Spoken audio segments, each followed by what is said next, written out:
যার চলে যায় সেই বুঝে হায় বিচ্ছেদে কি যন্ত্রণা, অবুঝ শিশুর অবুঝ প্রশ্ন কি দিয়া দেব সান্ত্বনা। আমি চিৎকার করে কাঁদিতে চাহিয়া করিতে পারিনি চিৎকার, বুকের ব্যথা বুকে চাপায়ে নিজেকে দিয়েছি ধিক্কার।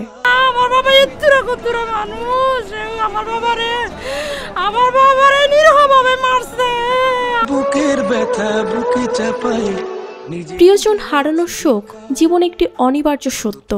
এই শোকের যন্ত্রণা আমরা সবাই অনুভব করি এবং ইসলাম আমাদের এই কঠিন সময়ে ধৈর্য ধারণ করতে নির্দেশ দেয়। প্রিয় মানুষ হারিয়ে শোক প্রকাশ এবং তাদের জন্য দোয়া করা ইসলামের একটি গুরুত্বপূর্ণ শিক্ষা।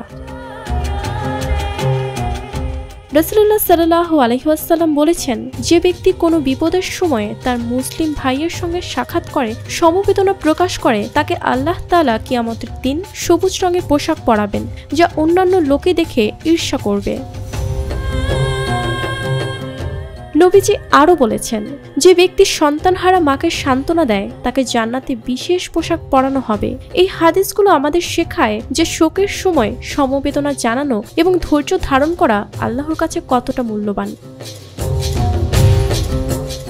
তবে ইসলামে উচ্চস্বরে কান্না, বিলাপ করা কিংবা জামা কাপড় ছিঁড়ে ফেলার মতো আচরণকে নিষিদ্ধ করা হয়েছে। হযরত ওমর রাদিয়াল্লাহু তাআলা আনহু থেকে বর্ণিত, রাসূল সাল্লাল্লাহু আলাইহি ওয়াসাল্লাম বলেছেন, আপনজনের কান্নাকাটির কারণে মৃত ব্যক্তিকে শাস্তি দেওয়া হয়। আর হযরত আব্দুল্লাহ ইবনে মাসউদ রাদিয়াল্লাহু তাআলা আনহু থেকে বর্ণিত, নবীজি সাল্লাল্লাহু আলাইহি ওয়াসাল্লাম বলেছেন, যে শোকে গালে চপেটাঘাত করে, জামার অংশবিশেষ ছিঁড়ে ফেলে এবং জাহিলি যুগের মতো চিৎকার করে, সে আমাদের দলভুক্ত নয়।